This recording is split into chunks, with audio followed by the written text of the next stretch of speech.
So this أعوذ بالله من الشيطان الرجيم بسم الله الرحمن الرحيم السلام عليكم ورحمة الله وبركاته. Peace and blessings upon all of our respective viewers. Thank you for your presence again this evening. Welcome to Ahlulbayt TV and the Q&A session coming to you live. We're on air inshallah until 9 p.m. this evening. And as always, we welcome all of your questions related to Islam or religion in general, particularly for those, of course, we welcome everybody, but particularly those who are maybe not from the fold of Ahlul Bayt alayhim salam, or are not even Muslims themselves. So, inshallah, we look forward to hearing from you. And just a quick reminder of the ways in which you can get in touch with us this evening. The phone lines are now open. The number should be appearing on your screens any time now, as well as other methods of getting in touch, such as on social media platforms, Facebook, Twitter, Snapchat, email, and of course, YouTube channel for those of you who are watching us via YouTube at the moment. And there is also the option of sending in your messages using the text messaging service, as well as WhatsApp. And as always, we look forward to receiving your questions. We already have a number of questions in front of us as we speak. So without any further delay, on behalf of all of our respected viewers, we welcome our esteemed Islamic scholar to Ahlulbayt TV, His Eminence Sayyid Muhammad al-Musawi. Sayyidina, as always, it's a pleasure to have you with us once again. Assalamu alaikum. وعليكم السلام ورحمة الله وبركاته. بسم الله الرحمن الرحيم. الحمد لله رب العالمين وصلى الله على محمد وآله الطاهرين. A question comes from some people who ask, what was the aim of Ahlul Bayt? What did Ahlul Bayt want from people? And why all Ahlul Bayt were being killed? Why?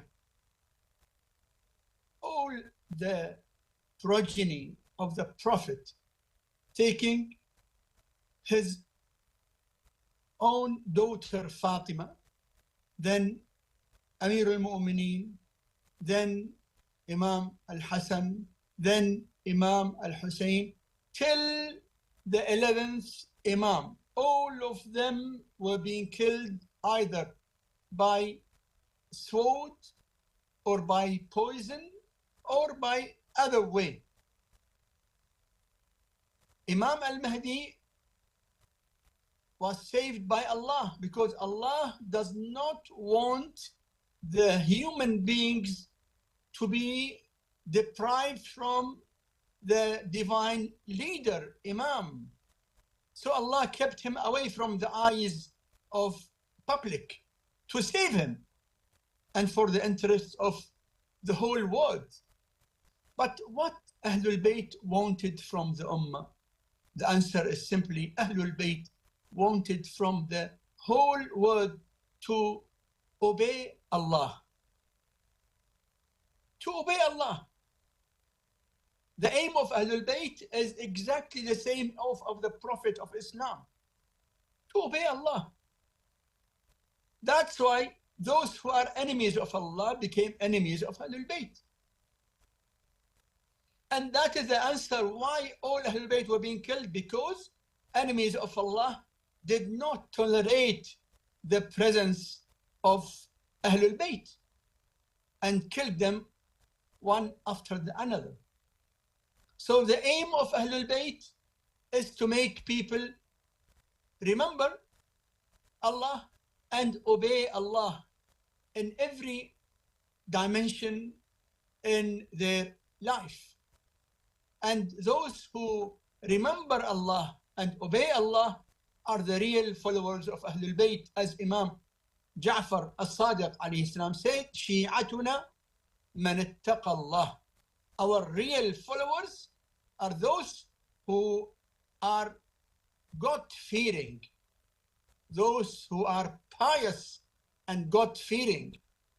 So that is the aim of Ahlul Bayt, and that's why Ahlul Bayt got their enemies always against them, those who are enemies of Allah, those who don't want the rule of Allah to be alive in the public or in the life. So those who want Allah, they follow Ahlulbayt. Those who are not with Allah, they follow the enemies of Ahlulbayt. That is very brief answer to the question, what did Ahlulbayt want and why all of them were being killed.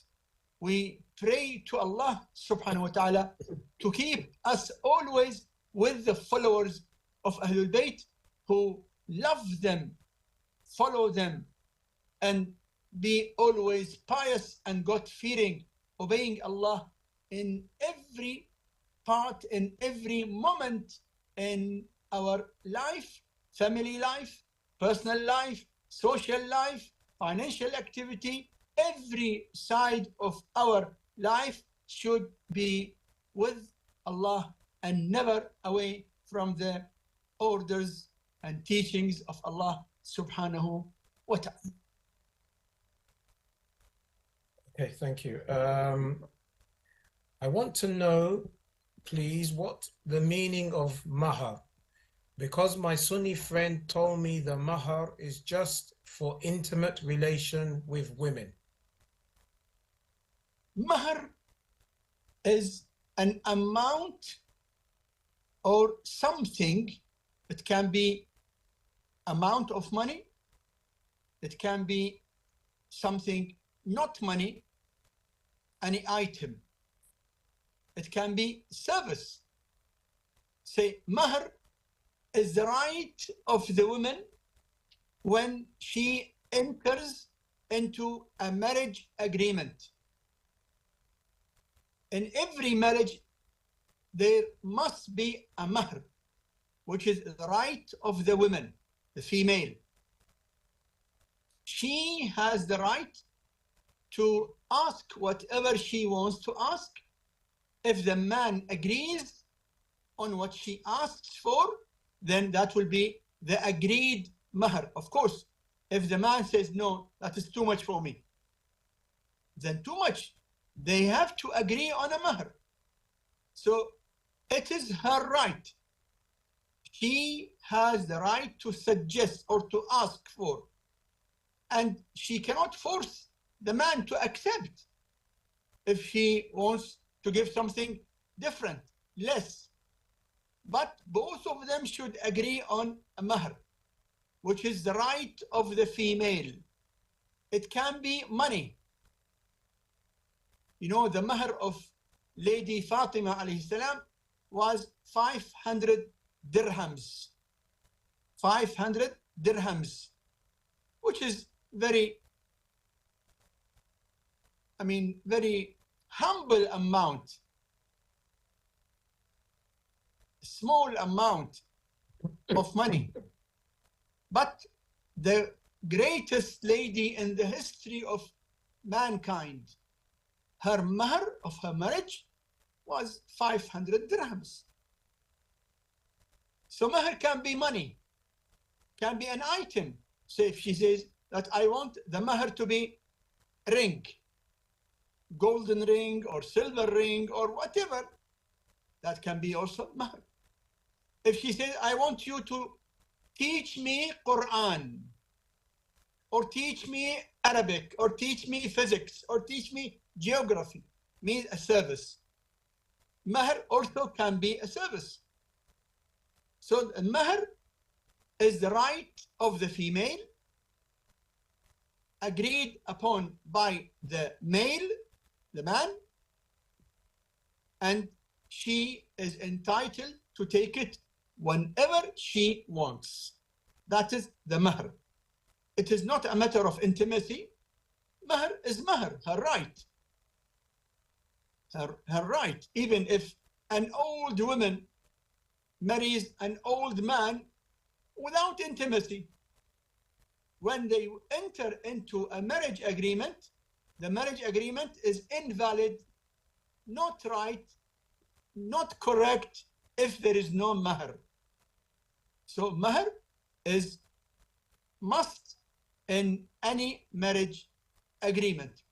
The difference between permanent marriage and temporary marriage, that in permanent marriage, only Maher should be mentioned in the contract. She tells him, I agree to be your wife for a Maher of so-and-so. He says, I accept. Then they are married permanently. The temporary marriage needs to mention the Maher and the time. Means she tells him, I agree to be your wife for 5 years, for 5 months, more, less, whatever. And Mahar should be mentioned, and the period, the time should be also mentioned. Thank you very much indeed.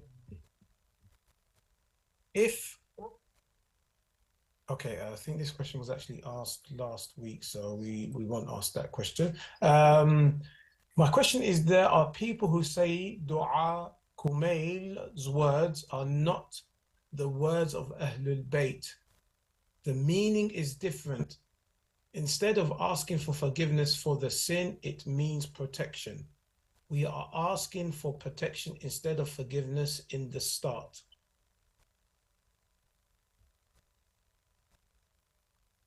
I mean, there are people who recite Dua Kumail in a different way? No, I think, if I understand the question correctly, I think it's saying that when Ahlul Bayt, Imam Ali alayhi salam, in this particular dua is asking for forgiveness, he's not actually asking Allah for forgiveness. He means, well, Imam, the Ma'soom, means protection. He's asking Allah subhanahu wa ta'ala for protection. Therefore, when we recite it ourselves, we should understand it in the same meaning, or we should recite it with the same meaning. You know, the Ma'soom is infallible. There's no question of any sin from any infallible. All the prophets are infallible. All the 12 Imams are infallible. And Lady Fatima al-Zahra alayha as-salam is infallible. So there's no question of any sin from any infallible. But when the Ma'soom says, Allahumma ghafir li al-dhunub allati tahtiku al-asam, oh Allah, forgive the sins which exposes the person and makes him away from protection. That does not mean that the Ma'soom himself has committed any sin. That is teaching people. It is a way of teaching people to avoid every type of sinful act. When the Prophet says, Astaghfirullah, you know, there are many hadiths, narrations, that the Prophet of Islam used to repeat Astaghfirullah, Rabbi wa atubu ilayh 100 times every day. Or another narration, 70 times every day. With the fact that the Prophet is infallible. But when the Prophet, who is infallible, seeks forgiveness, he is teaching us, his followers, and teaching every Muslim to seek forgiveness. So if you take it as protection, whatever meaning you want to take, but you cannot change the meaning of any dua on your own. You need an evidence. When the dua says, Allahumma ghfir li kulla dhanbin adnabtuh wa kulla khati'atin akhta'tuha, you cannot claim another meaning. The dua, which is in Arabic, has got its meaning, unless you have an evidence. So those who claim that the meaning is different should present their evidence. We say that when the Ma'soom says Aghfirli, means he is teaching the Muslims to seek forgiveness. When I or do our scholars ever understand the meaning of such words of the Ma'soom in the context of that Ma'soom asking Allah for forgiveness, not because of any sin that they've committed, but because they feel as though, I don't know, let me give you an example. They feel as though maybe for a second, the level of their dhikr, the level of their remembrance of Allah is below what they consider Allah is worthy of, or what they are capable of. Yes. This is also one of the meanings that some of the scholars also understood when the Ma'soom seeks forgiveness. It can also mean that whatever worship the Ma'soom is performing, he knows that Allah is entitled for more. So whatever worship the human being performs is less than what Allah is entitled to be worshipped. In this case, when the Ma'soom seeks forgiveness, it is not from a sin, but from inability to worship more. Although all his life is in worship Allah, in worshiping Allah. But because of the unlimited greatness of Allah, he sees that whatever worship he is performing, Allah is entitled to much more than that. Okay, thank you very much. Can I pray Maghrib and Isha jointly and Dhuhr and Asr separately? Yes, we can pray Maghrib and Isha jointly, and we can pray Dhuhr and Asr separately. We always are allowed to pray Dhuhr and Asr either jointly or separately. Maghrib and Isha either jointly or separately. During the summer time and when the day is very long, so some people pray Dhuhr and would prefer to pray Asr after 2-3 hours. It is permissible. Yes, it is permissible. You can pray jointly, you can pray separately. The hadith says that the Prophet replied when he was asked why you pray Maghrib and Isha and Dhuhr and Asr jointly, كَيْ لَا أَشُقَّ عَلَى أُمَّتِي, not to put a burden on my ummah. So if separating the prayers of Dhuhr and Asr and Maghrib and Isha puts a burden on you, then why to put a burden? Both are permissible. Jointly is permissible and separately is permissible. Okay, thank you. Is smoking cigarettes permitted given the harm? Are there any differences between starting or existing smokers?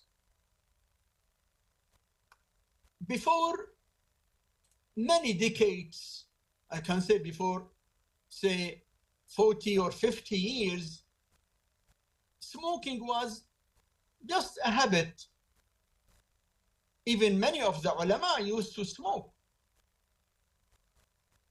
But with the advancement of medical sciences and with the results which confirmed that smoking can cause cancer, can cause very dangerous illnesses, and can kill. Now, many of our leading maraja of taqleed, they say smoking, which causes remarkable or reasonable damage to the health, is not permissible. Not permissible. Some of the ulama say those who are used to it, addicted and cannot leave it can be accepted, exceptional. But many of our leading ulama say to start smoking is not permissible. In short, when you know that smoking can harm your health in a dangerous way, you must refrain from smoking.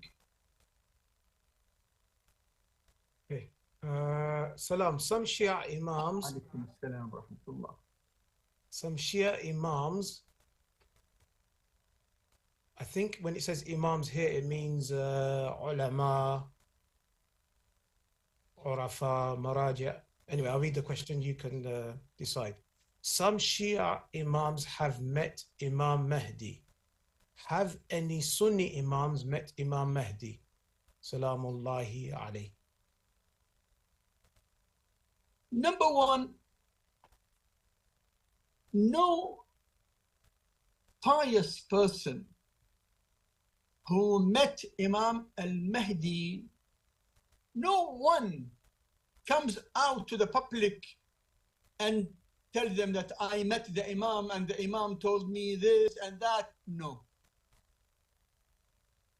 No doubt, Imam al-Mahdi meets people, no doubt about it. And he teaches the ulama and he guides them without any doubt. But no alim who met the Imam comes out to the public and claims or discloses that he met the Imam and the Imam told him this and that. No. We know after their expiry and through others. Now your question, did Imam al-Mahdi meet any Sunni alim? We say Imam al-Mahdi meets everyone whom Allah wants Imam to meet. Allah wants him to meet a Shia scholar or a Sunni scholar or a non-Muslim leader or any human being. Imam al-Mahdi does whatever Allah wants him to do to guide people. So no one can say no. No one can say that Imam al-Mahdi does not meet any non-Shia scholar or non-Muslim leader. No. Imam al-Mahdi meets anyone whom Allah orders him to meet, to guide, to teach. Who met the Imam? We don't know. Allah knows. Allah knows.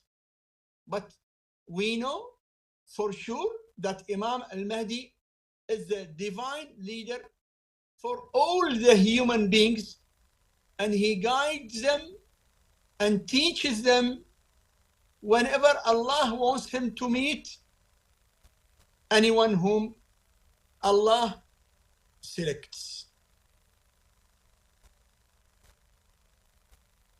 Okay. Is Nu'man bin Thabit praised by Imamiyya for speaking vociferously against ruler during the persecution of Ja'far as-Sadiq during the Abbasid dynasty? Nu'man bin Thabit. Abu Hanifa. Abu Hanifa was born in year 80 after Hijrah. Nu'man bin Thabit Abu Hanifa, he was during the government of Bani Umayyah and Bani al-Abbas as well. And Bani al-Abbas, they supported him and they gave him a big status because they did not want Ahlulbayt to be the spiritual leaders of the Ummah.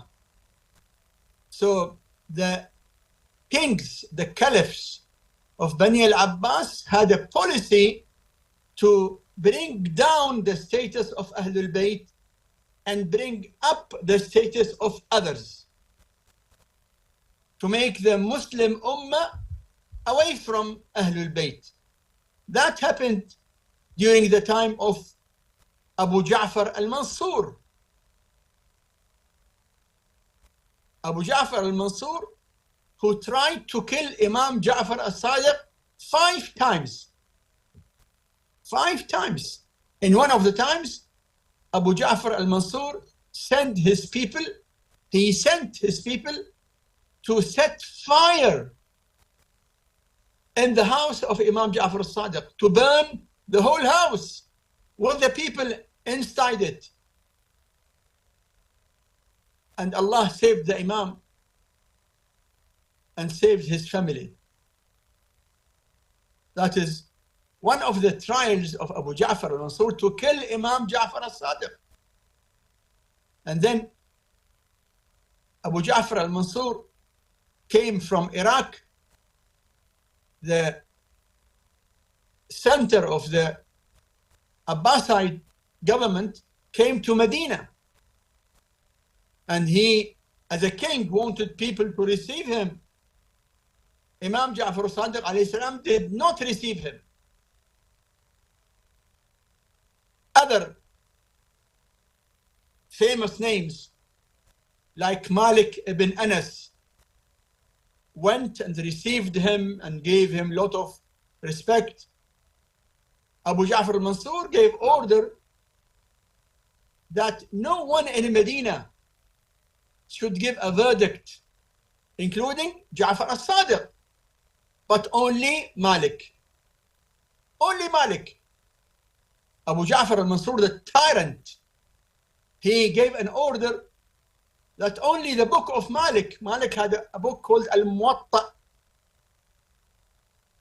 No one is allowed to give a verdict, but only Malik, and his book Muwatta should be disputed all over the Muslim world and to be the official religious rule. That's why you find now the majority of Muslims in Africa are Malikis by sect. That is because that reason, when the Abbasid government made the book of Malik as the official religious guide to divert people and the Ummah from Ahlul Bayt alayhim salam. Abu Hanifa was also one of the well-known scholars at that time.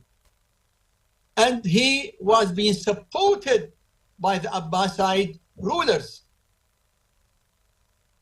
Abu Hanifa sometimes had different opinion from the opinion of the rulers.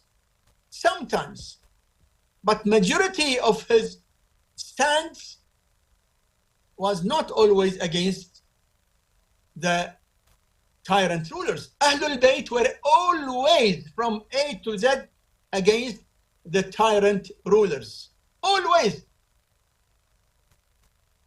Abu Hanifa, and even after Abu Hanifa, the Sunni brothers mention about other scholars like Ahmad bin Hanbal, who was the 4th Sunni Imam, the leader of Hanbali sect. They also say that he was being jailed. Yes. Short period. Then when he came out from jail, he became 100% supporter of the tyrant called al-Mutawakkil. So when you study the life of the Imams from Ahlul Bayt, you will find them always with the truth and always against injustice. While you find other scholars sometimes with the government, sometimes against, not always against the tyrant rulers. Abu Hanifa al-Nu'man, being the leader of Hanafi sect, he had many discussions with Imam Ja'far as-Sadiq alayhi salam, because Abu Hanifa started something which is called qiyas. Qiyas means to compare. Compare between a known rule with the unknown rule and come out with a result according to the comparison. Imam told him, لا تقس في الدين. Don't compare in religious matters. إن الدين إذا قيس محق. If you compare in religion, deen will be diminished. No comparison in religion. Imam gave him many evidences. Imam told him, أول من قاس إبليس. The first who compared was Iblis. When Iblis was ordered to prostrate to Adam, he said, no, you created me from fire and created him from clay, and fire is better than the clay. So how come I prostrate to him and I'm from fire and he is from clay? So Imam told him, never compare. لا تقس في الدين. But Abu Hanifa insisted on his way of comparison, comparing. Why our Sunni brothers follow Abu Hanifa and they don't follow Imam Ja'far as-Sadiq? With all our respect to our Sunni brothers who follow any Sunni sect, we say that leaving Ahlulbayt was a political order from rulers and governments against Ahlulbayt, which was supported by some sheikhs, because some sheikhs who wanted money and post and fame, they found the government as the best way to get what they wanted. So they joined hand with the government against Ahlulbayt, and they spread opinions which is apart and away from Ahlulbayt alayhim as-salam. Abu Hanifa himself used to say that لولا السنتان لهلك النعمان. He was claiming that he studied 2 years under Imam Ja'far as-Sadiq, and without those 2 years he would have been finished. Yet he did not obey Imam Ja'far as-Sadiq in many matters in religion, especially in the qiyas. Ahlul Bayt were taking the Islamic rule from Quran and the Prophet clearly, without any opinion from them. We don't have single Imam out of 12 Imams of Ahlul Bayt, no single Imam gave his personal opinion in any matter. Ahlul Bayt used to narrate exactly what the Prophet said, because what the Prophet said is from Allah. While Abu Hanifa used the qiyas, and that was a very big difference between Ahlul Bayt and others. Yes, please. Okay, thank you. Thank you very much indeed. So now there's just a comment that's come in, and I'll try to summarize. The comment is arguing that when you talk about Malikis, Hanbalis, Hanafis, Shafi'is, these are actually not sects in Islam. They are different schools when it comes to jurisprudence, and the jurisprudential differences are minute. A sect, according to this particular comment, is Ahlul Sunnah, for example. My brother, if you go to the history, you will find that Hanbali sect big ulama issued fatwa that Shafi'is are kafir. You will find, go to Tarikh al-Tabari, which is a well-known book of history, and read in Tarikh al-Tabari how many thousands of Sunni Muslims were killed by the swords of other Sunni Muslim, another sect of Sunnis in Baghdad. In Baghdad, the fight was between Shafi'is and Hanbalis. Also, a fight took place between Hanafis and Shafi'is.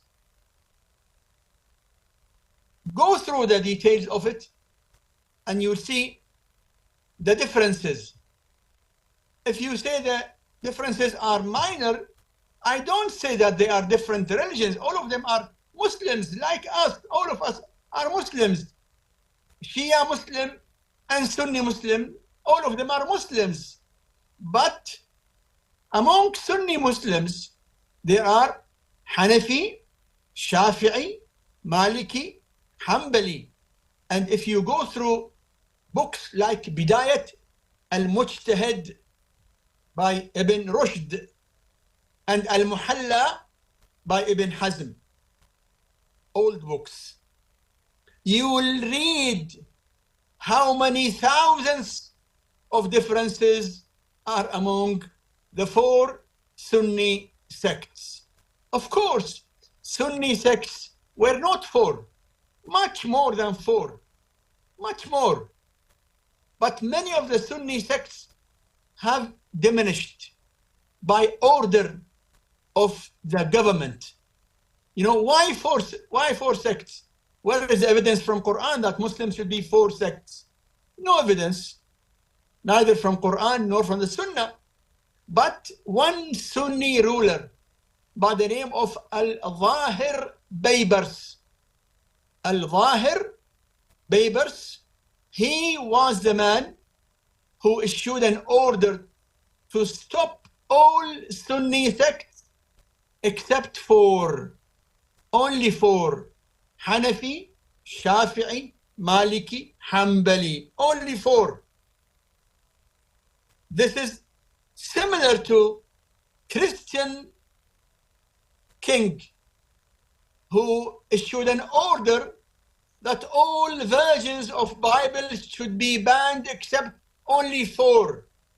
And now you find among the Christians mainly four versions of the Bible. I say it is similar. History sometimes is similar. So that Zahir Baybars, who was ruler on Egypt and other areas, he was the man who stopped other Sunni sects and allowed only four sects who now call themselves Ahl Sunnat or Sunni sects. That is also a matter of discussion. What is the real meaning of Sunni? If you want to discuss it freely, you will see that it was being used politically, not really. Because if you focus on the meaning of the Sunnah, you should not have four Sunni sects. Sunnah is one Sunnah. Because the Prophet was one Prophet. Muhammad, peace and blessing be upon him and his holy progeny, was one person. How can he has four different Sunnat ways? No. Politically, they wanted to go on with their own sects. Some of the rulers supported Hanafi, mainly non-Arab rulers.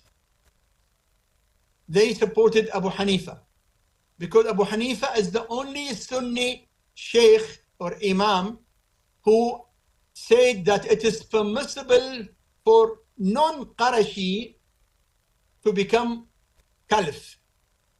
All other Sunni sects, Shafi'i, Maliki, Hanbali, they have a condition that no one can be caliph but he must be from Quraysh, because the hadith says, كلهم من قريش, all my successors will be from Quraysh. Abu Hanifa says no harm. Abu Hanifa is the Sunni scholar who says that even you can pray your Salah in non-Arabic language. Your Salah, you can pray your Salah in non-Arabic language.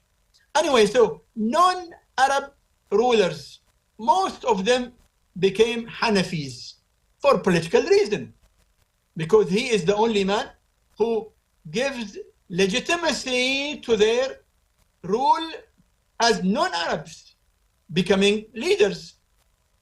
My brother, in the history of Muslim sects, if you go through details, you'll see how the politics played big role in creating and promoting different Sunni sects. You read what Ibn Hazm, the well-known Sunni scholar, and you know Ibn Hazm is one of the scholars among Sunnis who has written lot of books.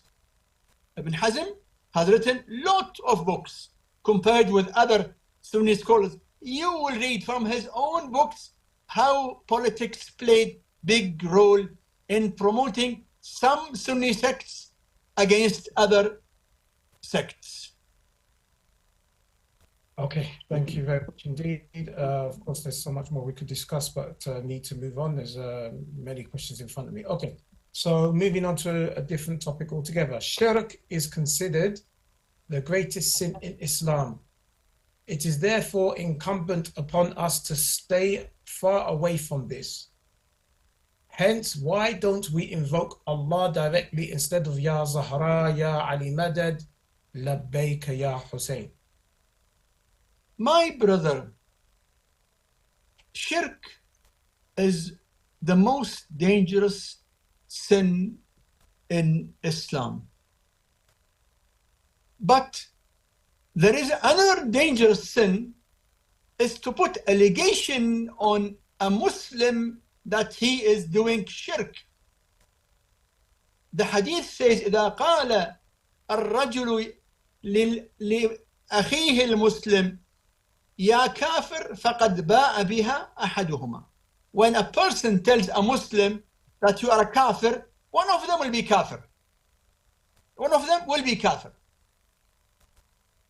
The problem is this, that some people who did not understand Quran at all, yes, they recite Quran, they memorize Quran, they publish copies of Quran, and they speak about Tawheed day and night.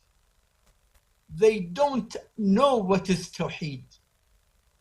And they put allegation on Muslims that they are mushrik. To say, Ya Rasulullah, does it mean that you are worshipping Rasulullah? If you understand the meaning of Tawheed, being a follower of Quran, it is not seeking help when you believe that Allah decides, but you are seeking through wasila, mean. That is not shirk.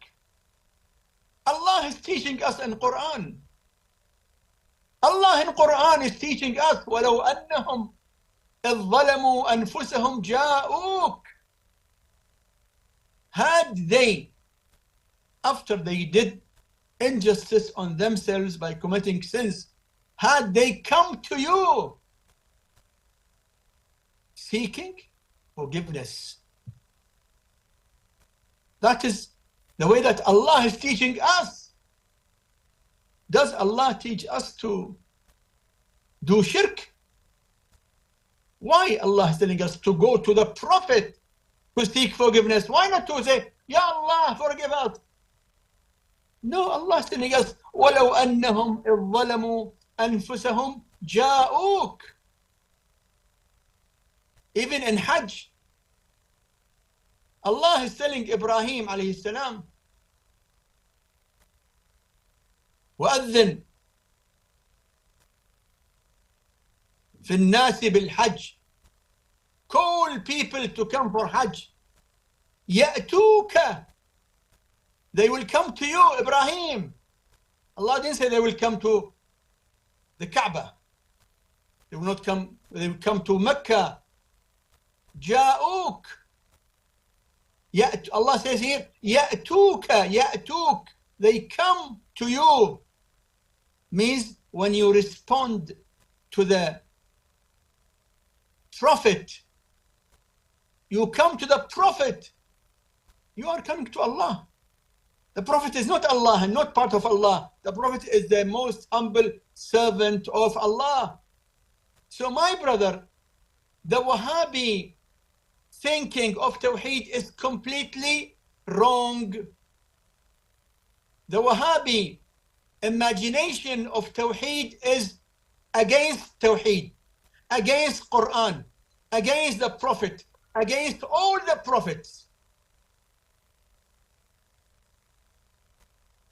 When the Prophet Sulaiman wanted the throne of Balqis, did he say, Ya Allah, get me the throne of Balqis directly? No. He said, من يأتيني بملكها بعرشها من يأتيني بعرشها قبل أن يأتوني مسلمين. He did seek help from others. That does not mean that he ignored Allah or he forgot Allah. No, he knows that without the permission of Allah, nothing happens. Now, when you go to the specialist doctor for any health problem, does it mean that you are doing shirk? You know that the cure is in the hands of Allah. But Allah created life in this way, that everything has got its own ways. You want to build a building, I want to build a masjid, for example. Can I say, oh, Ya Allah, help me in building a masjid? Means Allah will send to me a plan from the sky and people from the sky to build a masjid. No, I have to go to the architect, to engineers, those who can help in drawing a plan. So when I seek help from others, believing that everything is in the hands of Allah, I'm not doing shirk at all. You must elaborate your thinking from the Wahhabi way of Tawheed, which is against Tawheed. Wahhabis call every Sunni who goes to any grave. Many Sunnis go to the grave of Rifa'i, Gilani, Chishti in India, Qalandar in Pakistan, many shrines in Sunni countries, in Turkey, in Indonesia, and wherever you go. The millions of Sunnis, they have got shrines they visit. According to Wahhabis, there's shirk. No, it is not shirk. Not shirk at all, because we know that every Muslim believes that Allah is the only God. No one is with Allah. No prophet is with Allah. Abduhu wa Rasuluh. The prophet is servant of Allah and messenger of Allah. My brother, so when you say, Ya Ali Madad, with your faith in Allah, this is the real Tawheed. When you say, Ya Rasulullah, with your faith in Allah, is the real Tawheed. You are obeying Allah when Allah is telling us, وَلَوْ أَنَّهُمْ إِذْ ظَلَمُوا أَنفُسَهُمْ جَاءُوكَ. Yes, this is the real Tawheed, which has been misunderstood by some who do not know the meaning of Tawheed, because they left the real meaning of Quran, which can only be found with the Prophet and Ahlulbayt alayhim as-salam. Okay, I did promise I wasn't going to go back to this particular topic, but I think it's important that you respond to this particular comment. So forgive me for diverting back to what you already comprehensively answered. It says here, there is a big difference between Sunni and Shia. What's difference between the four madhab? He's talking about the four Sunni fiqhi madhabs here, madhahibs here. He's saying, what's difference between the four madhab is very small and matters of jurisprudence. There is no difference in theology. Again, talking about Sunnis, he's saying the only difference is in fiqh. When it comes to theology, there is no difference in the Sunni schools, whilst there is a big difference in the Shias. Please respond. My brother, again, I advise you to read more. In general, we all wish that all Muslims should be together. We wish that all Sunnis and Shias are united at least on the common faith. All of us believe La ilaha illallah, Muhammadur Rasulullah. We believe in Quran.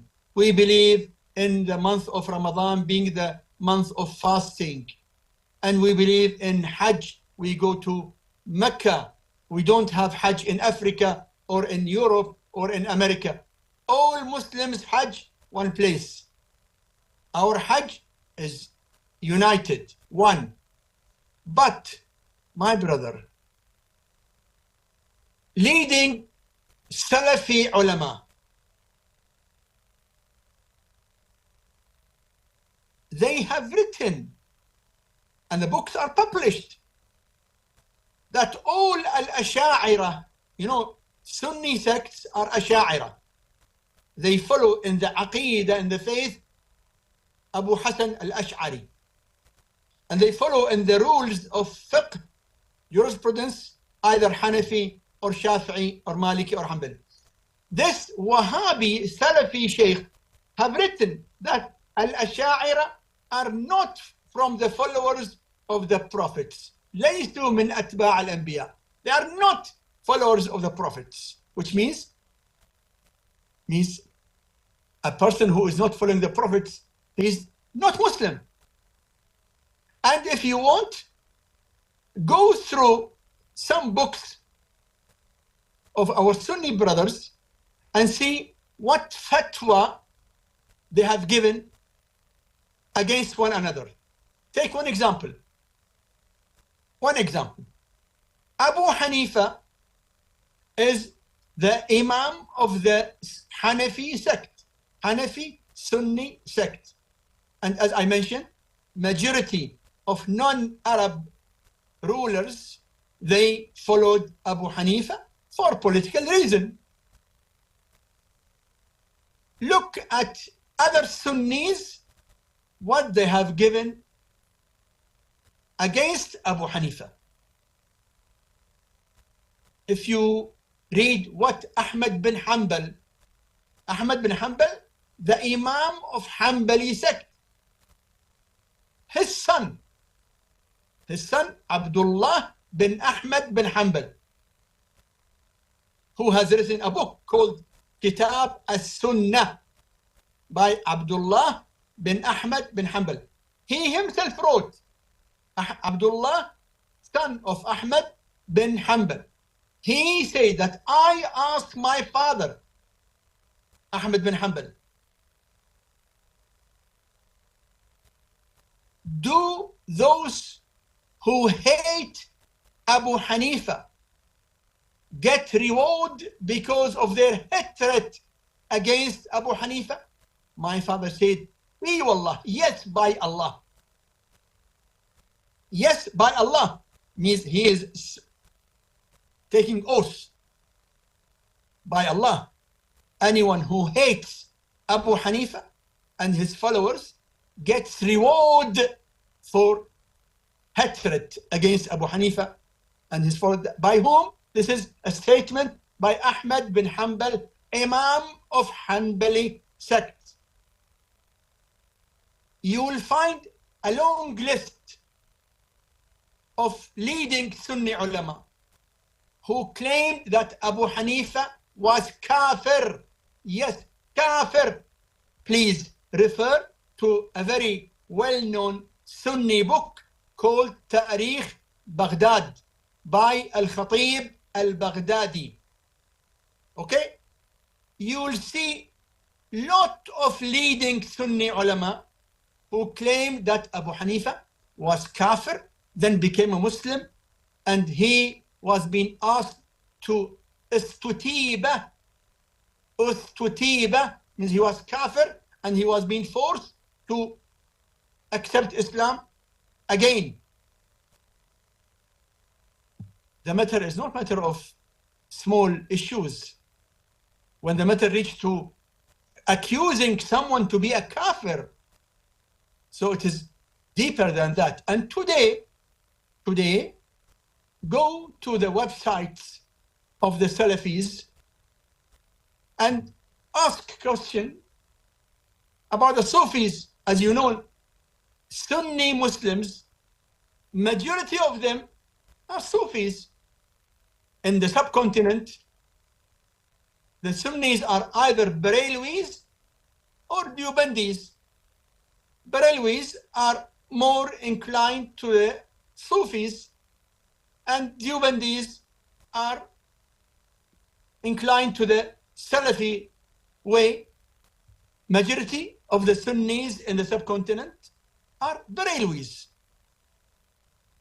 But you will find that leading Salafi ulama who call themselves Ahlul Sunnah or Ahlul Tawheed, they claim that Sufis are non-believers, mean non-Muslims, because as far as they say, Ya Rasulallah, or they visit the shrines, they are, according to them, mushrik.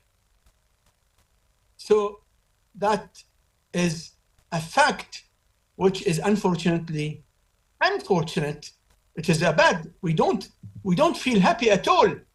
All Muslims should come together on the common points which they agree upon, and the differences should remain for discussion among the ulama. So your claim that Sunni sects have minor differences, I think when you read more, nowadays there is a recent book which is published before maybe 50 or 60 years or more, called Al-Fiqh al-Madhahib al-Arba'a, a Sunni book by Al-Jaziri or Juzairi, Abdul Rahman Al-Jaziri or Juzairi. Al-Fiqh al-Madhahib al-Arba'a, fiqh according to 4 sects, meaning the 4 Sunni sects. Read it, many volumes, and see the differences. And then you will know what is the situation between those who claim that they are following the Sunnah of the Prophet. Yes, please. What is the ruling on IVF? What is the ruling of IVF? IVF is a medical process to take the semen of the man and put it with the egg of the woman in the laboratory, in the test tube, to initiate a zygote. When the egg of the female joins the semen of the man, when both merge, then zygote is formed. They make the zygote in the test tube, and then they implant it later on inside the ovary of the woman. It is permissible.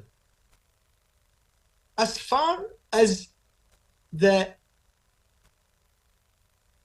process does not involve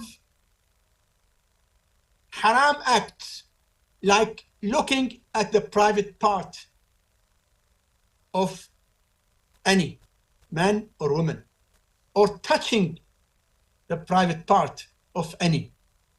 So the process itself as a process is permissible, but it should never involve haram act. Okay. I should also mention that the semen should not be from an outsider man. It is not permissible to create a zygote from a semen of an outsider man with the egg of another woman who is not his wife. But if you take the egg of the wife and the semen of the husband, that is permissible. Okay, thank you. Salah is the most conspicuous act that the Prophet performed, and yet why is there a difference in the method between Shias and Sunnis? Can you please repeat the question? I didn't hear the beginning of it. Salah is the most conspicuous act that the Prophet performed, and yet why is there a difference in the method between Shias and Sunnis? In fact, this question is a very important question. Salah, wudu. The Prophet performed Salah in front of Muslims. How many times? How many times? Yet, because Muslims did not take the Prophet's worship and the Prophet's teachings and Prophet's statements clearly. Immediately after the Prophet passed away, the government which took over by force of Saqifa, they banned any hadith from the Prophet. It was their policy to deprive the Ummah from the Sunnah of the Prophet. Their reason? Why? Because they did not want the Ummah to know what the Prophet said. When the Ummah comes to know what the Prophet said, then they will know that this government of Saqifa is baseless. They claim that Quran, only Quran for us. This claim is a false claim, because in Quran, Allah is ordering us to obey the Prophet and follow the Prophet. Allah in Quran says, "Ma ataakum ar-rasul fakhuduh." Whatever the Prophet tells you, take it. Then how can we know what the Prophet said if you people, Saqifa people, you have banned Sunnah from Abu Bakr, the first caliph of Saqifa, according to what his own daughter narrated, Aisha. She said that in one night, my father Abu Bakr was unable to sleep, and he told me to collect whatever hadith we have written. All, she said, we collected for him 500 hadiths written, which were in the house of the Prophet. I mean, in the house of Aisha.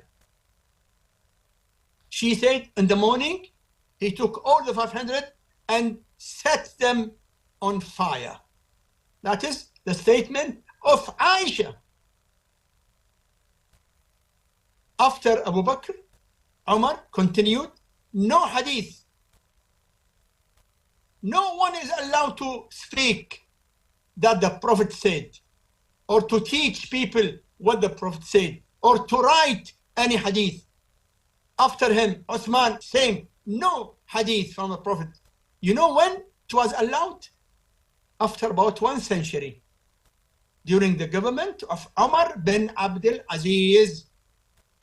Umar bin Abd al-Aziz, the first Sunni ruler who allowed the hadith of the Prophet to be written, of course, after putting condition that the hadith should be according to us. He said, our people, hadith should go along with what they want, their own orientation, not any hadith.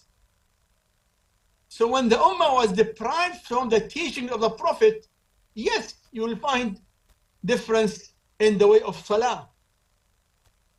One of the companions of the Prophet, he was even a servant in the house of the Prophet, his name was Anas. Anas was a companion and a servant of the Prophet. Anas, though he was not very friendly with Ali ibn Abi Talib, but Anas was avoiding praying namaz with jama'at during the rule of Abu Bakr, Umar, Uthman. You find in his Sunni books that they asked him, people asked him, why don't you join jama'ah? He said, everything in religion has been changed. They told him, even Salah? He said, yes, Salah also was being changed by people.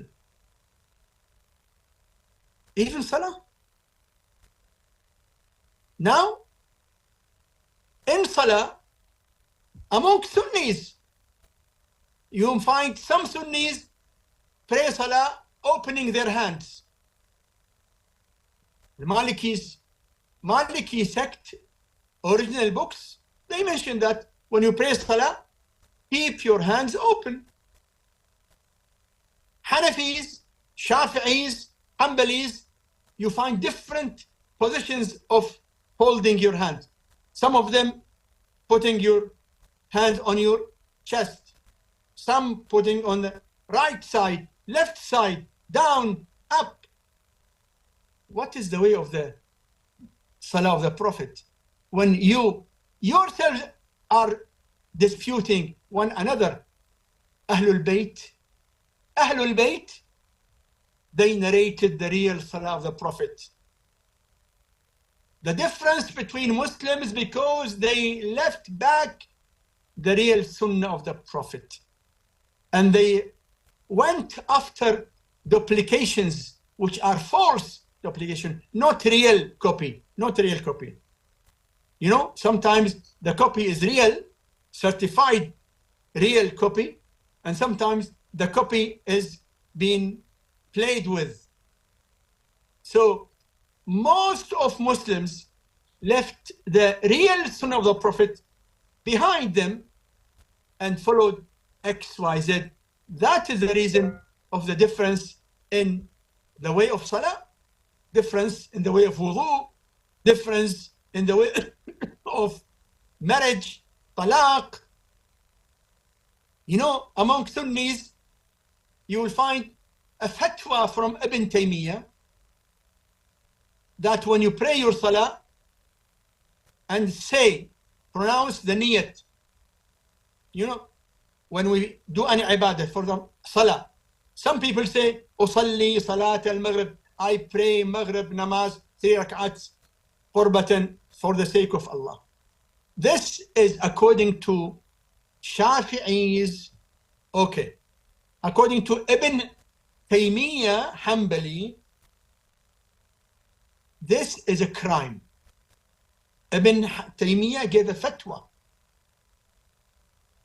that anyone who announces his intention must be ordered not to do it, and if he insists on doing it again, he must be killed. Yuqtal. Look at the difference. Means, according to the fatwa of Ibn Taymiyyah, every Shafi'i Sunni, when he announces or pronounces says his niyyah of ibadah, he should be killed according to Ibn Taymiyyah. Yes, please.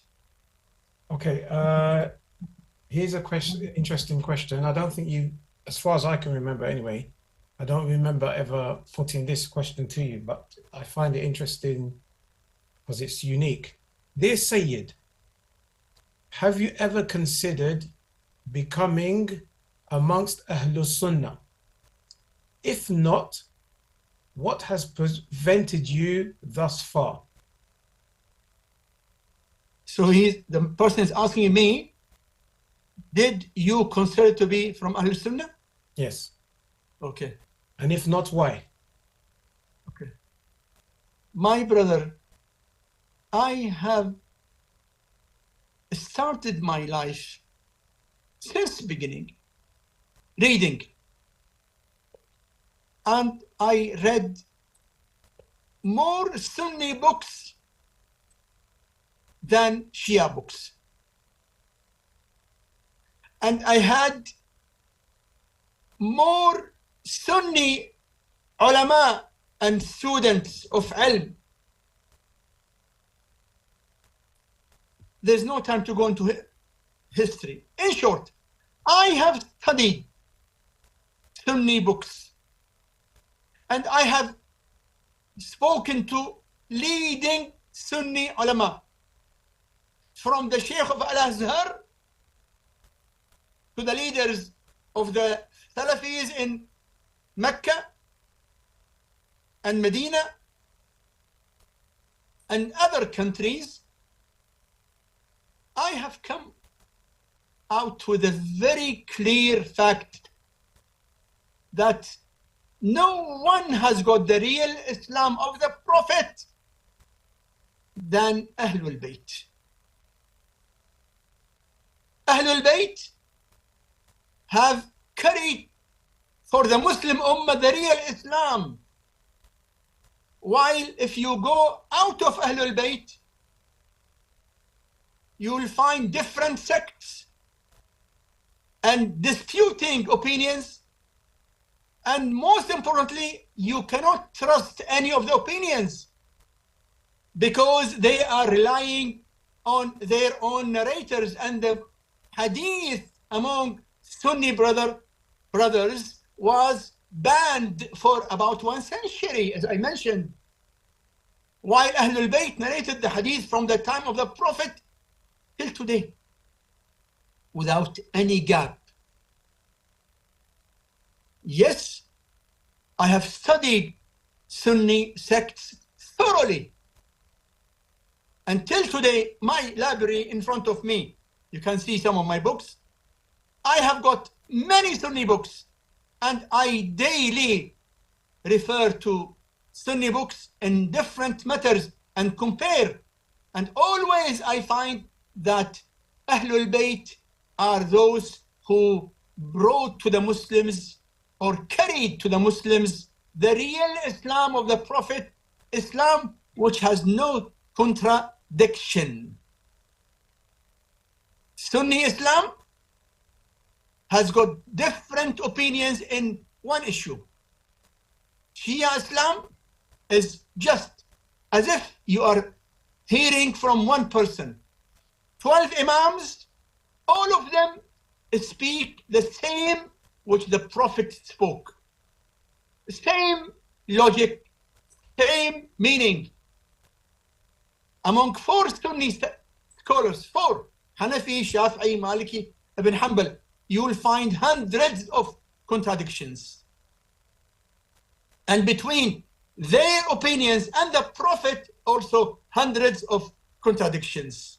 While when you study the sayings of the Prophet and the sayings of the 12 Imams from Ahlul Bayt, it would be very clear that all of them are coming from one tongue.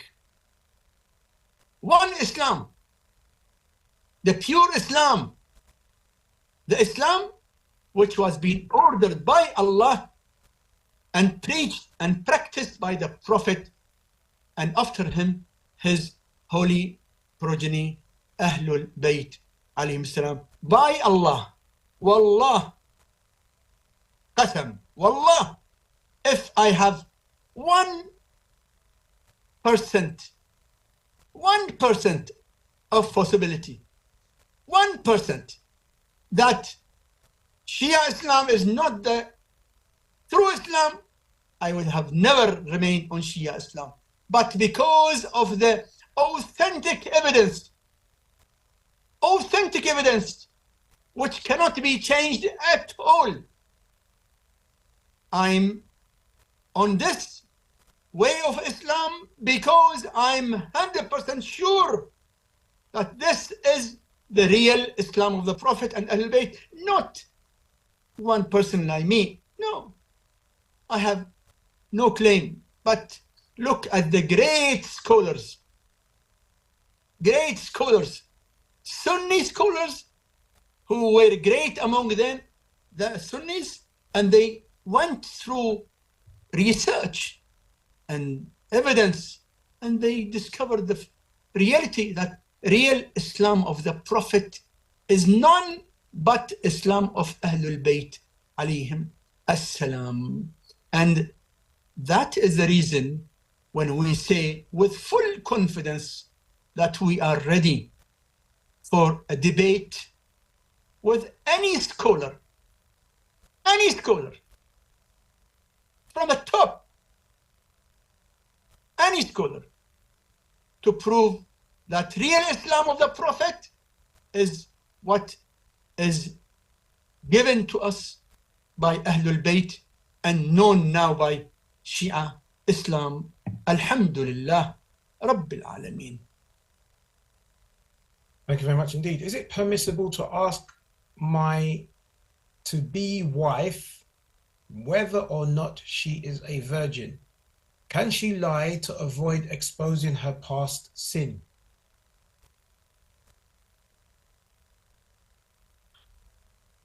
I don't advise you to ask such question. I don't advise you. I don't say it is haram to ask such question, but what will be the benefit? Are you intending to get married to her just because she is a virgin? Or there are other reasons that she is a good person, polite, faithful, trustworthy, she can be good mother for your future children. So don't focus on one issue, which is not the main issue. Even if she is not a virgin, just in case, you are not responsible to go through her past. As if she asks you about your past, did you touch any female in your past? I also advise her not to ask such question. All those who are intending to get married are being advised not to go through the past. Past is past. And everyone who is not infallible can commit mistakes. And nowadays, especially if you are living in a society like Western countries, in Western countries, there are many young people who commit mistakes during their youth. And then they realize and discover that what is right, what is wrong, and they repent and become straightforward. So I don't advise you, my respected brother, to ask your future to-be wife about her past. And also I should add, from the experience, that don't come out with all your previous errors and mistakes and sins in front of your to-be partner. It is wrong. I'm telling both males and females, you don't need to come out with all your past in front of your future partner. Leave the past, and Allah is the only who can forgive us. You don't need to tell anyone else. So why to tell them? Because we have seen in many cases, those who come out with all their future, that creates some bad feeling, which remains. They might not come immediately and tell you why and this. No, they take it and they smile. Okay, God forgive all of us. But in the future, sometimes when a problem takes place, they will come say, oh, you forgot what you did in the past. And they start quarreling. No, don't mention something which you don't need to mention. Keep it between you and Allah and seek forgiveness from Allah, not from others. Yeah. And what about the part of the question where if one is asked, male or female, is asked by their potential spouse, can they lie to avoid exposing their previous sins? Lying is lying. Lying is lying. Lying is lying. It is not permissible to lie except when lying is the only way to avoid you big danger, or to save your life, or maybe to avoid big dispute, because dispute itself is a major sin. So if you lie to avoid a big dispute, that is permissible. We call it al-islah, means when you lie with the intention of avoiding a big dispute. But after all, lying is something which should always be avoided. Okay, thank you very much indeed. Assalamu alaikum. Can you tell us? Alaikum assalam wa rahmatullah. Can you tell us the goodness of Islamic studies in comparison with the secular ones like chemistry, geography, economics, etc.? Because I sent all my children to do Islamic.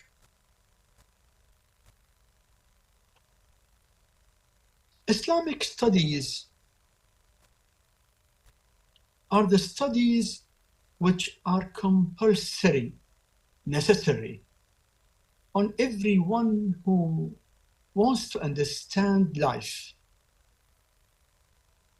You know, when you become big doctor or big scientist in chemistry or in algebra or in physics or in any other field of knowledge, but you don't know who created you, and you don't know what are your responsibilities in front of Allah, and you don't know what is permissible and what is not permissible. Is it enough for you to be a scientist in, for example, physics, but ignorant in your relationship with Allah? No. The hadith says that main knowledge is based on 4 things. The real knowledge is 4 things. Number 1, to know your creator. Number 2, to know what he gave you, what he is giving you. ماذا فعل بك? He created us. He is showering on us his bounties. He is. To thank him. And number 3, to know what he wanted from you to be on the straight path. And number 4, to know ما يخرجك عن دينك, to know what are things which you must avoid. These are the compulsory fields of knowledge. If you have the minimum in these 4 fields, then you go and become a scientist in physics or in mathematics or in whatever. No harm, very good.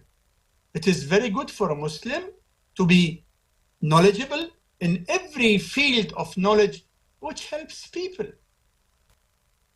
You know, Imam Ja'far al-Sadiq alayhi salam, he taught people not only Quran and Hadith and Fiqh, no, more than that, he taught them algebra, he taught them chemistry, he taught them medicine, he taught them many fields of knowledge, because that is part of our life. But we should not ignore the most important knowledge, the knowledge which makes our life meaningful, to know our Creator, to know what He is doing for us, to know what He wants from us, and to know what we must avoid.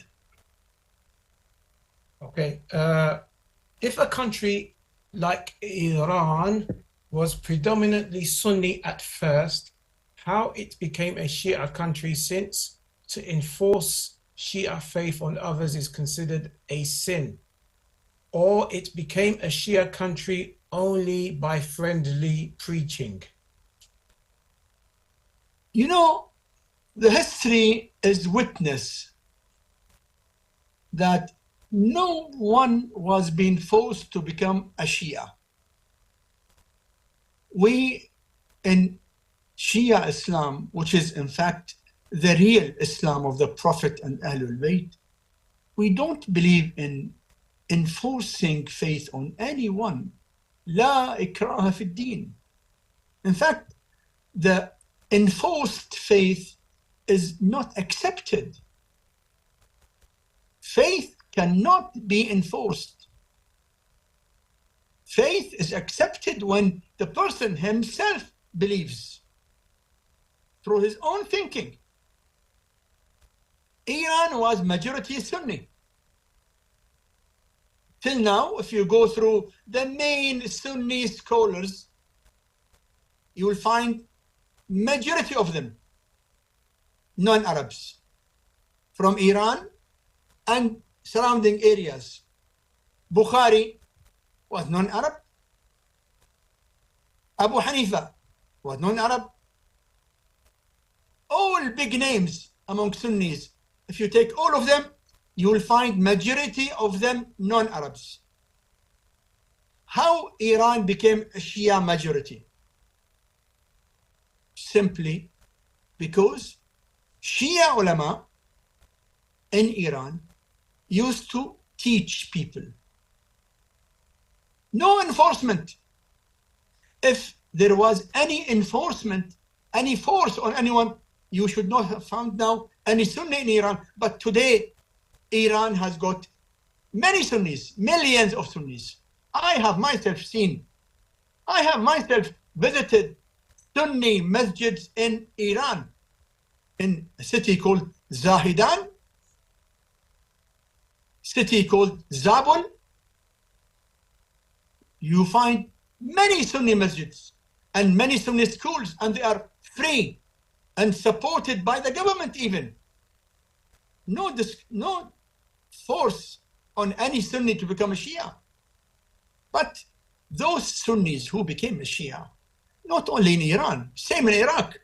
Iraq also was majority Sunnis. But because of the activity of the Shia ulama, who explained through evidence, a lot of people got the point and found it logical and followed Ahlulbayt.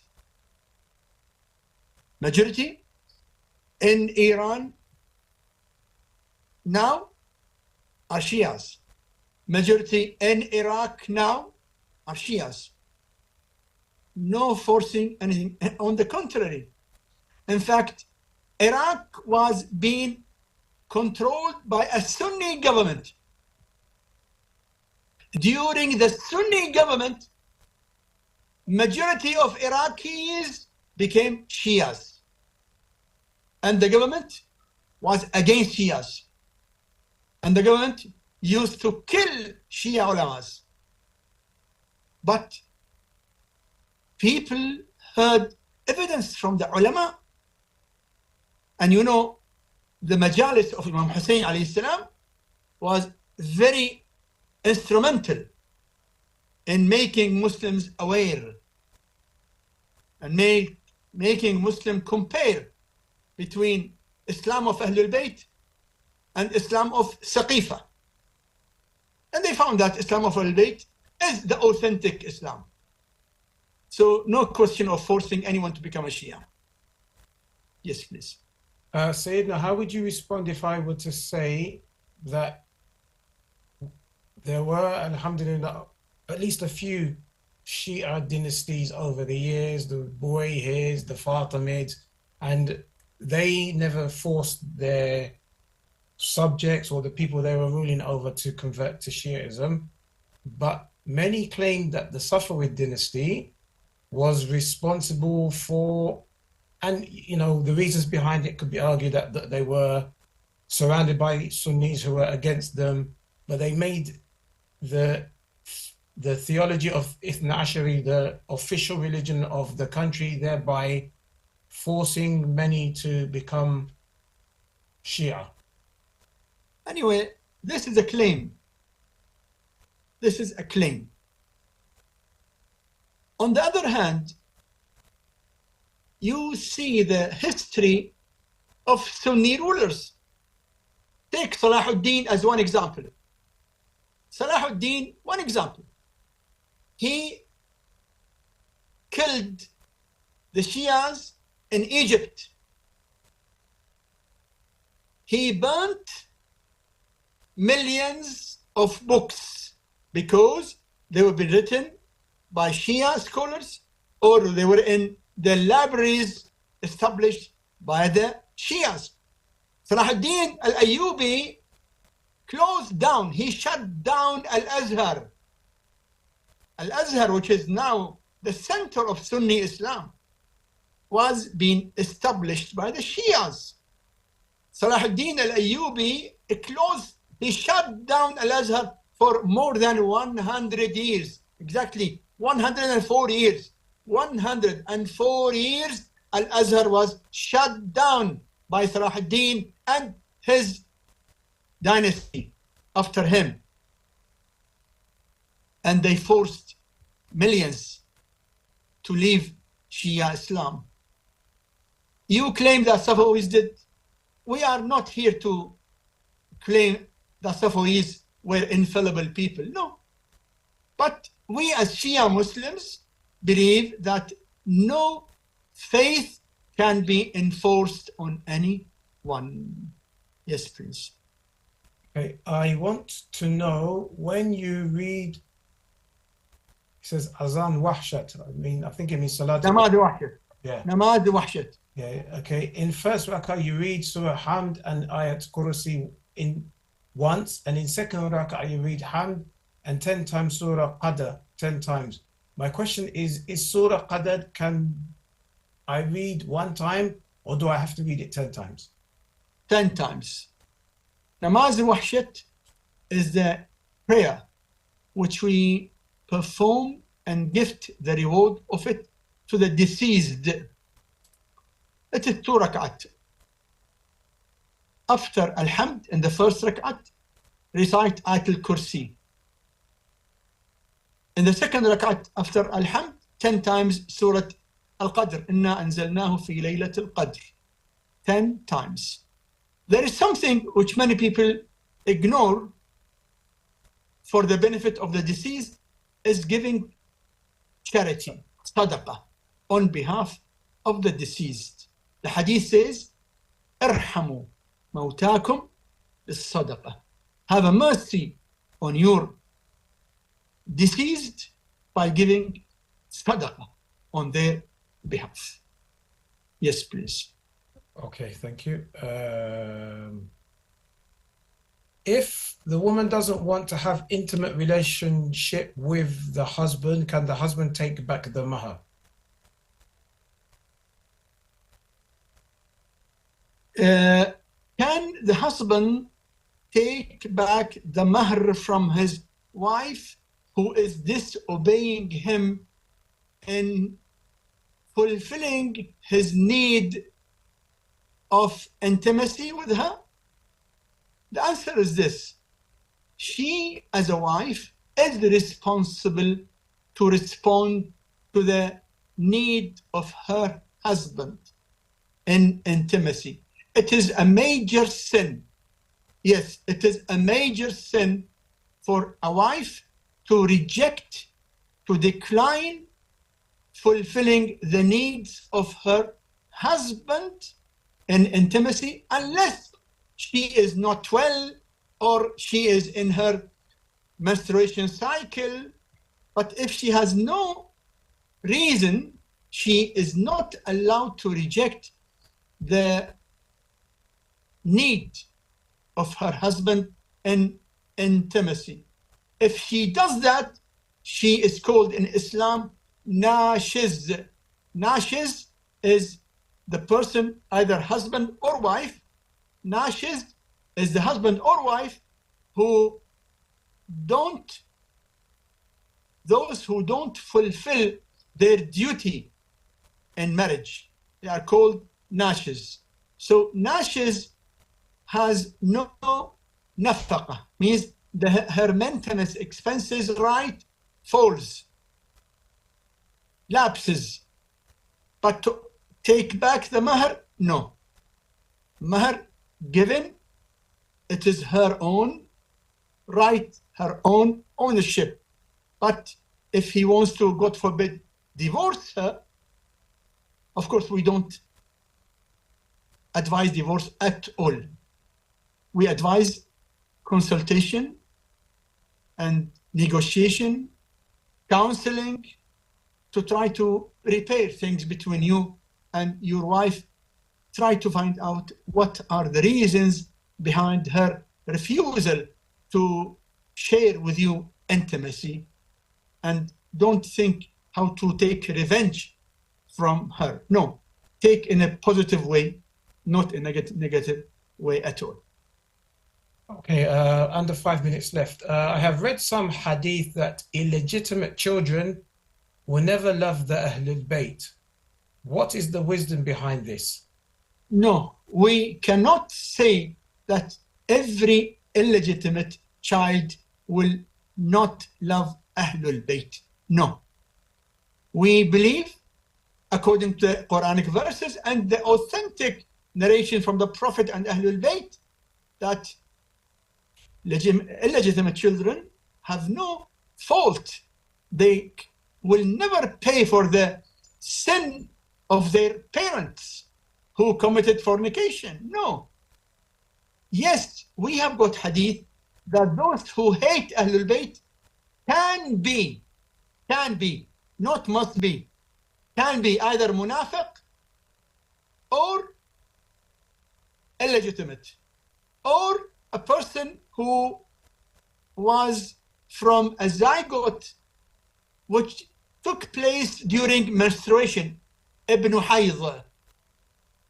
So some of them, but we cannot say that every child who was born out of marriage is an enemy of Ahlul Bayt at all. No, that is not correct claim, because لا تزر وازرة وزر أخرى. No one will carry the burden of someone else. His parents did wrong.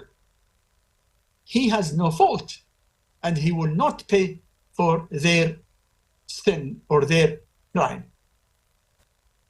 Last question. What is the consensus of the scholars of the history of Abu Musa al-Ash'ari before Islam, during the time of the Prophet and during the reign of Imam Ali alayhi salam? Briefly, Abu Musa al-Ash'ari was a man who was not trusted, not trustworthy, even among the time of the Sahaba. Abu Musa al-Ash'ari was not a trusted person. For some reasons, he was kept as a ruler, and then he was with Amr ibn al-As in the dispute between Amir al-Mu'mineen and Muawiyah. But Abu Musa al-Ash'ari had many negative points from the time of the Sahaba. That is, in short, maybe in the future, if you want to get some more details, I can get you details from the Sunni books, those who mentioned negative points about Abu Musa al-Ash'ari. I would like to remind our brothers and sisters who are in North America. I think they have got now few hours from the day of Sunday. There is a recommended namaz every Sunday of this month of Dhul Qa'dah, 4 rak'ats of namaz. And every rak'at after Alhamd, 3 times Qul huwa Allahu ahad, and 1 time al-Falaq, and 1 time al-Nas, Surah al-Falaq and Surah al-Nas. 2 rak'ats, then 2 rak'ats in every Sunday in the month of Dhul Qa'dah. Great reward for this namaz, and inshallah your wishes will be fulfilled. And pray for your parents and your family, and pray for all the mu'mineen after you perform this recommended namaz. May Allah bless you all and bless all the mu'mineen, and keep all of us with the sincere followers of our Imam al-Mahdi ajjalallahu ta'ala farajahu al-sharif, whom we don't see now during the occultation, but our hearts are always remembering him, and we pay our respect and salam for him every day. It is mustahab every day to pay our respect. Assalamu alayka ya sahib al-zaman, even after every namaz, to pay our respect to Ahlulbayt alayhim salam, especially Imam of our time. Allahumma salli ala Muhammadin wa ali Muhammad wa ajil farajahum. Santum, thank you very much indeed, Sayyidina. And of course, as always, we appreciate your participation, and inshallah hope to see you again soon. Until the next time, Assalamu alaikum wa rahmatullahi wa barakatuh.